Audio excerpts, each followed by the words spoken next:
Hello everyone, your welcome student mentor UPSC channel. तो देखिए, आज हम इस वीडियो में इन्वायरमेंट के क्वेश्चन देखेंगे। इससे पहले हम पॉलिटी और साइंस कवर कर चुके हैं। जितने भी प्रीवियस ईयर क्वेश्चन पेपर होते हैं सारे डिस्कस कर लेंगे। देखिएगा, डेली टारगेट्स ग्रुप पे दिया जा रहा है टेलीग्राम पे, तो आप साथ ही साथ कवर करते रहिए, लापरवाही मत बरतिए। नहीं तो लास्ट टाइम के लिए आप खुद ही नोटिस करोगे इसे कि प्रीवियस ईयर क्वेश्चन पेपर कितना महत्वपूर्ण है। जिन्होंने जो मेंस और प्रीलिम्स दे चुके हैं उनसे पूछ के देखिए आप। और हमारी तो ग्रुप पे बात होती रहती है टेलीग्राम पे। जिन्होंने मेंस लिखा है और एग्ज़ाम्स में किसी भी एग्ज़ाम को आप लेके चलिए तो प्रीवियस ईयर की काफ़ी इंपॉर्टेंस रहती है। सबसे पहले घटना चक्र, पूर्वावलोकन और जितने भी PYQs हैं आप साथ ही साथ लगाते रहिएगा। और डेली का डेली टारगेट हो सके कंप्लीट करने की कोशिश करिए, लापरवाही मत बरतिए विद नोट्स। और देखिए, इतना शायद पेड बैच में भी नहीं कोई आपको देगा जितना हम फ्री में आपको टेलीग्राम ग्रुप पे करा रहे हैं। तो उसे भी आप साथ ही साथ रिवाइज करते रहिएगा। तो देखिए, आज हम इस क्वेश्चन पेपर में एनवायरनमेंट के 2011 और 12 क्वेश्चन पेपर 13 का डिस्कस करेंगे, जो कि आज इवनिंग में क्यूज में आपको यही क्वेश्चन मिलेंगे। और बाकी का सभी एक जगह क्वेश्चन कंपाइल करके कराने की कोशिश की है हमने। तो बाकी का आज का अपना पहला क्वेश्चन देख लेते हैं। क्वेश्चन में कहा गया है, देखिए क्वेश्चन में मिलान करने के लिए पूछा गया है कि सुमेलित कीजिए। तो ये देखिए, अभ्यारण्य दिए हैं जयमंडल क्षेत्र। नोगरेक कहाँ है, तो ये मेघालय में है। इस पहले का तीसरा मानस असम, देहांग दिबांग ये अरुणाचल प्रदेश में है, अगस्तमलाई ये केरल में। तो इसका हमारा बी ऑप्शन राइट होगा। और देखिए, यहाँ डिटेल्स भी देखोगे तो यही दिया गया है। अब बाकी का अपना नेक्स्ट क्वेश्चन देखते हैं आज का। और देखिए, इस टाइम जितना भी हो सके एग्ज़ाम अभी नियर नहीं है, तो प्रीवियस ईयर और टारगेट्स डेली का डेली कवर करते रहिए। बाकी का अपना नेक्स्ट क्वेश्चन देखते हैं। तो आज का कुछ हमारा सेकंड नंबर क्वेश्चन है, पारिस्थितिक तंत्र के जैविक घटकों का कौन सा उत्पादक घटक है। तो ये हरे पौधे हैं। और ये पारिस्थितिक तंत्र में प्रत्येक जीव किसी न किसी रूप से एक दूसरे जीवों पर निर्भर होता है। और पौधे शाकाहारी जानवर का भोजन होते हैं, जो मांसाहारी जानवरों का भोजन होते हैं। पारिस्थितिक तंत्र में जैविक तंत्र के 3 घटक होते हैं, उत्पादक, उपभोक्ता और अपघटक। देखिए, उत्पादक में पेड़ पौधे आते हैं और कुछ खास जीव इसी के अंतर्गत आते हैं। और ये जो सूर्य के प्रकाश से उपस्थित अजैविक पदार्थों का अपना भोजन प्राप्त करते हैं। बाकी का अपना नेक्स्ट क्वेश्चन देख लेते हैं। तो यहाँ दिया गया है निम्नलिखित में से डेफिनेशन व्याख्या पूछी गई है। तो देखिए, मरुस्थल शाश्वत ऊर्जा उत्पादन में प्रभावकारी स्रोत हो सकते हैं। जितनी ऊर्जा मानव शरीर एवं 1 वर्ष में उपभोग करती है, उससे अधिक ऊर्जा मरुस्थल 6 घंटे में सूर्य से प्राप्त करते हैं। तो इसका देखिए, हमारा ए पहला भी सही है, दूसरा भी सही है। तो इसका हमारा ए ऑप्शन राइट होगा। ए सही है, R की सही व्याख्या है। ये ऑप्शन हमारा करेक्ट है इसका। अब आगे क्वेश्चन नंबर नेक्स्ट देखते देखिए, यह डिटेल्स दी गई है, आप देख लीजिएगा वीडियो को पॉज करके। आगे अपना क्वेश्चन देखते हैं, ग्रीन हाउस गैस प्रभाव योगदान देता है। तो ये किसमें योगदान कौन सी गैस इसमें योगदान देती है, ये पूछा गया है। तो देखिए, यहाँ दिया गया है कार्बन डाइऑक्साइड एवं मीथेन, इसमें काफ़ी योगदान रहता है ओजोन परत के क्षरण में। और देखिए, ओजोन दिवस 16 सितंबर को मनाया जाता है। ये भी कई बार क्वेश्चन बना है। जिनका उत्पादन प्रशीतकों, सफाई विलायकों, अग्निशमक यंत्रों, कीटनाशकों के प्रयोग से होता है। इन ग्रीन हाउस गैसों को क्लोरोफ्लोरोकार्बन, कार्बन डाइऑक्साइड और हाइड्रोक्लोरोफ्लोरोकार्बन नाइट्रस ऑक्साइड के रूप में शामिल किया गया है। अब अपना क्वेश्चन नंबर नेक्स्ट देखते हैं। तो देखिए, यहाँ कहा गया है कि सर्वाधिक स्थायी पारिस्थितिक तंत्र निम्नांकित में से किसका है। तो ये महासागर का एक स्थायी पारिस्थितिक तंत्र है, बाकी का नहीं है। और देखिए, यहाँ 2 प्रमुख घटक जलीय एवं स्थलीय हैं। जलीय पारतंत्र के सागर पारतंत्र पृथ्वी का लगभग 71% भाग घेरे हुए हैं। और देखिए, ये डेफिनेशन आप वीडियो को पॉज करके देख लीजिएगा। और देखिए, यहाँ क्वेश्चन पूछा गया है कि विलुप्त होने वाली प्रजातियों को कौन सी बुक में रखा जाता है। तो ये बुक IUCN द्वारा जारी की जाती है। ये भी पूछ लिया जा सकता है किस संस्था द्वारा जारी की जा सकती है। तो देखिए, यहाँ पे पूछा गया है इसका कि ये रेड डाटा बुक से कीजिए, रेड डाटा बुक बोलते हैं इसे, जिसमें सूचीबद्ध किया जाता है विलुप्त प्रजातियों को। और ये आयोग ने साथ मिलकर वैश्विक स्तर पर पिछले 50 वर्षों में प्रजातियों तथा उप प्रजातियों, उनकी किस्मों की चुनी गई जनसंख्या के संरक्षण और के लिए ये है। IUCN रेड लिस्ट मूल्यांकन अंकन किया जाता है। बाकी का यहाँ नेक्स्ट क्वेश्चन देखते हैं। तो देखिए क्वेश्चन को थोड़ा घुमा के पूछा गया है और देखने में लेंथी भी लग रहा है। तो देखते हैं इसका आंसर। इको मार्क योजना 1991 में उपभोक्ता को ऐसे उत्पादों को खरीदने के लिए प्रोत्साहित करने हेतु आरंभ की गई जिनका पर्यावरण प्रभाव कम हानिकारक हो। निम्नलिखित उपभोक्ता उत्पादकों से कौन सा इस योजना के अंतर्गत अधिसूचित नहीं है। तो देखिए साबुन और अपमार्जक इसी के अंतर्गत हैं। कागज़ एवं प्लास्टिक ये भी सही है। सौंदर्य प्रसाधन और एयरोसोल इसी के अंतर्गत है। बाकी का देखिए ये नहीं है, हमारा डी ऑप्शन गलत है। औषधीय और प्रतिजैविक इसे नहीं रखा गया है। और देखिए यहाँ देख लेते हैं, इको मार्क योजना 1991 में आई थी। और बाकी का आप वीडियो पॉज करके थोड़ा डेफिनेशन भी देख सकते हैं।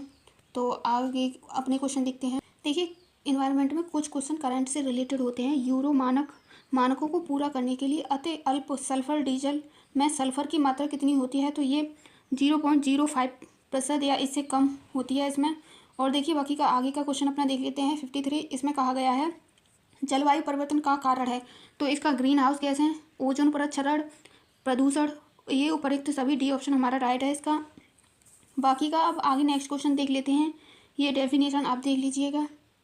आगे का क्वेश्चन ये है हमारा 54 निम्नलिखित में से कौन सा पदार्थ सार्वत्रिक तापन उत्पन्न करने के लिए योगदान नहीं करता है। तो ये है सल्फर डाइऑक्साइड, सल्फर तथा नाइट्रोजन का ऑक्साइड।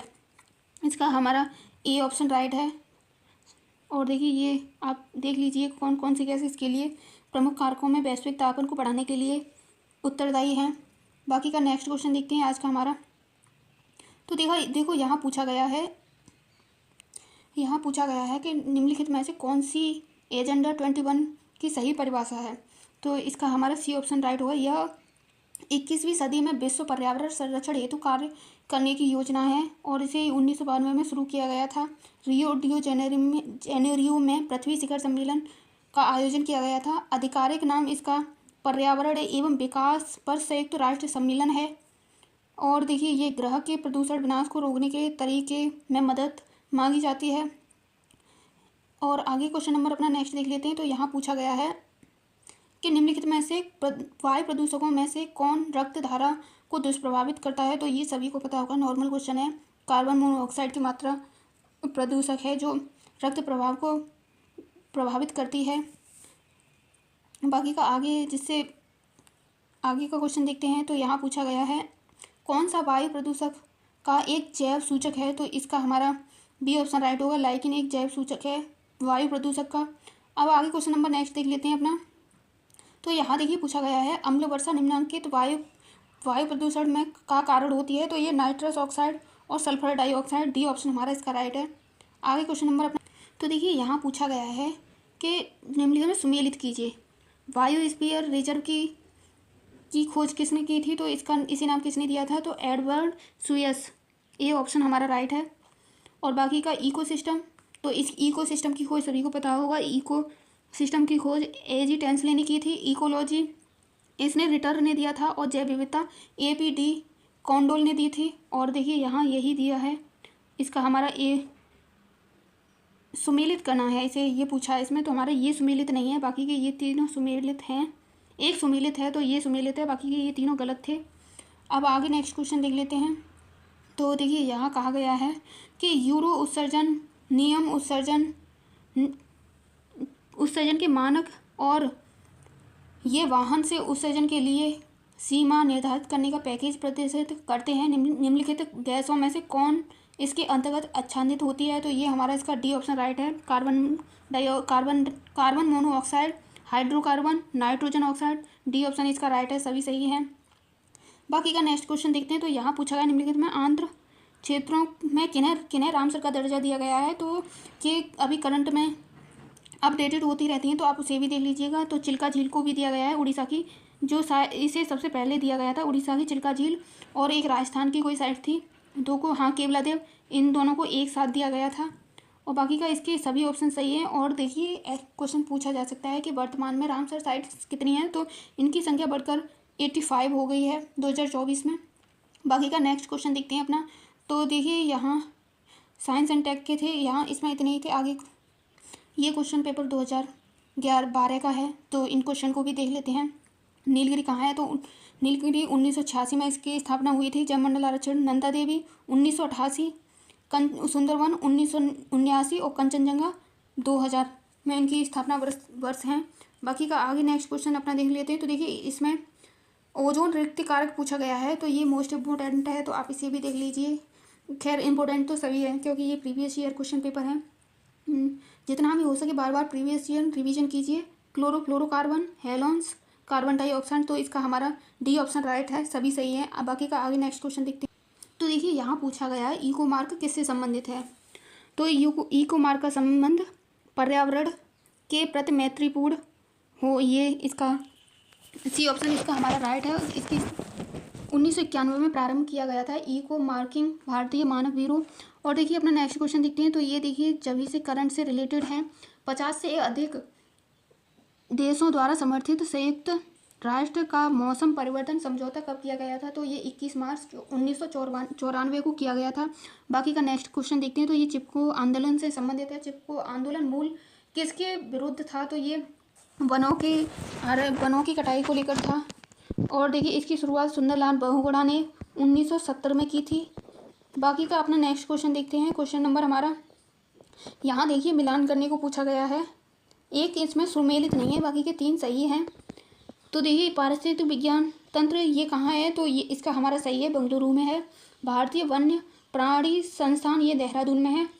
और देखिए हिमालय पर्यावरण एवं विकास का गोविंद बल्लभ पंत संस्थान कहाँ है? ये अल्मोड़ा में है। और देखिए हमारा सी सही नहीं है। भारतीय वन प्रबंधन संस्थान ये कोलकाता में न होकर भोपाल में स्थित है, जो कि गलत है। इसका आंसर भोपाल होगा। बाकी का आगे का नेक्स्ट क्वेश्चन देखते हैं आज का। तो देखिए यहाँ पूछा गया है पारिस्थितिक निकाय के रूप में आंध्र भूमि निम्नलिखित में से किस हेतु उपयोगी है? तो ये इसका हमारा डी ऑप्शन राइट होगा, सभी के लिए उपयोगी है। और देखिए यहाँ पे 52 देखते हैं। निम्नलिखित में से किस देश में विश्व के तापमानों पर आंकड़े इकट्ठा करने के लिए वैश्विक वायुमंडलीय चौकसी स्टेशन स्थापित नहीं किया गया है? तो ये भारत में नहीं किया गया है, बाकी सभी जगह है, अल्जीरिया, ब्राज़ील और केन्या। अब आगे नेक्स्ट क्वेश्चन देखते हैं। तो यहाँ ये क्वेश्चन नॉर्मल है, सभी को पता ही होगा। विश्व पर्यावरण दिवस कब मनाया जाता है? तो ये 5 जून को मनाया जाता है। अब आगे नेक्स्ट क्वेश्चन देखते हैं। तो देखिए यहाँ पूछा गया है भारत में निम्नलिखित में क्षेत्रों में से कौन सा जैव विविधता की दृष्टि से उत्तेजनशील है? तो ये इसका हमारा पूर्वी हिमालय और पश्चिमी हिमालय 1 और 3 किस में दिया गया है? तो ये बी ऑप्शन में दिया गया है, जो कि हमारा इसका बी ऑप्शन सही है। अब बाकी का आगे के नेक्स्ट क्वेश्चन देखते हैं। तो इसका डिटेल्स हम ज़्यादा नहीं पढ़ेंगे क्योंकि अभी क्वेश्चन काफ़ी डिस्कस करने हैं और लास्ट में जाके वन लाइनर नोट्स भी देखने हैं। तो इसका हमारा 52 का भूमिगत जल को प्रदूषित करने के लिए अजैविक प्रदूषक है, तो इसका हमारा सी ऑप्शन राइट होगा। बाकी का नेक्स्ट क्वेश्चन देखते हैं। पारिस्थितिक तंत्र में तत्वों के चक्र को क्या कहा जाता है? तो जैव भू रासायनिक चक्र कहा जाता है। 2 भिन्न समुदायों के बीच संक्रांति काल को कहा जाता है, इकोटोन कहा जाता है। ये नॉर्मल क्वेश्चन है, वन लाइनर। तो आप देख सकते हो ये 2012 का क्वेश्चन पेपर है। एक मनुष्य के जीवन को पूर्ण रूप से धारणीय करने के लिए आवश्यक न्यूनतम भूमि को क्या कहते हैं? तो ये पारिस्थितिक पदछाप इसे कहते हैं। बाकी का आगे नेक्स्ट क्वेश्चन देख लेते हैं। तो देखिए यहाँ पे पूछा गया है कि धारणीय विकास किसके उपयोग के लिए संदर्भ अंतर्गत अंतरपीढ़ीगत संवेदनशीलता का विषय है? तो ये प्राकृतिक संसाधन, ए ऑप्शन हमारा राइट है। यहाँ से याद होगा तो यूपीपीसीएस 2023 में यहीं से क्वेश्चन बना था, यही डिक्टो यही रख दिया गया था। और देखिए यहाँ राष्ट्रीय पर्यावरण इंजीनियरिंग शोध संस्थान कहाँ स्थित है? तो ये नागपुर में स्थित है। इसकी स्थापना 1958 में हुई थी। बाकी का आप आगे पेपर देखोगे प्रीवियस ईयर जो आगे 16, 17, 18, 19, 20, 21 के, तो आप नोटिस करोगे कि कितने क्वेश्चन बार बार रिपीट हो रहे हैं यहाँ से। अब देखिए यहाँ पूछा गया है निम्नलिखित में से कौन सा एक प्रवाल विरंजक का सबसे अधिक प्रभाव का कारक है? तो इसका हमारा सी ऑप्शन राइट होगा। बाकी का नेक्स्ट क्वेश्चन देख लेते हैं। तो यहाँ सर्वाधिक जैव विविधता किस क्षेत्र में पाई जाती है? तो ये उष्णकटिबंधीय वर्षा वनों में पाई जाती है। आगे अब नेक्स्ट क्वेश्चन देखते हैं। देखिए अब यही क्वेश्चन वन लाइनर नोट्स में हमने नोट्स कैसे बनाए हैं, क्योंकि बार बार रिवीजन करने के लिए इतना वो नहीं रहता है, तो यहाँ से हम कम समय में रिवीजन कर सकते हैं एग्जाम टाइम पे। तो इन्हें भी देख लेते हैं। नीलगिरी अपने जैविक प्रदूषकों के कारण कौन सी नदी जैविक मरुस्थल कहलाती है? तो ये दामोदर नदी जैविक मरुस्थल कहलाती है। नीलगिरी 1986 और नंदा देवी 1988, सुंदरबन 1979, कंचनजंगा 2000 और इको मार्ग पर्यावरण के प्रति महत्वपूर्ण चिपको आंदोलन कहाँ से संबंधित है? तो ये वन कटाई से संबंधित है। और 1970 नेता सुंदरलाल बहुगुणा थे। पारिस्थितिक विज्ञान केंद्र कहाँ है? तो बेंगलुरु। भारतीय वन्य प्राणी संस्थान ये देहरादून में है। भारतीय वन प्रबंधन संस्थान भोपाल। और हिमालय पर्यावरण एवं विकास के लिए संस्थान तो ये अल्मोड़ा में स्थित है। बाकी का आगे नेक्स्ट क्वेश्चन अपने देख लेते हैं। विश्व पर्यावरण दिवस तो ये कहाँ मनाया जाता है? विश्व पर्यावरण दिवस 5 जून। पारिस्थितिक तत्वों के चक्र, जैव भू रासायनिक चक्र, धारणीय विकास किसके अंतर्गत पीढ़ीगत संवेदनशीलता का विषय है? तो ये प्राकृतिक संसाधन। राष्ट्रीय पर्यावरण इंजीनियरिंग शोध नागपुर 1958।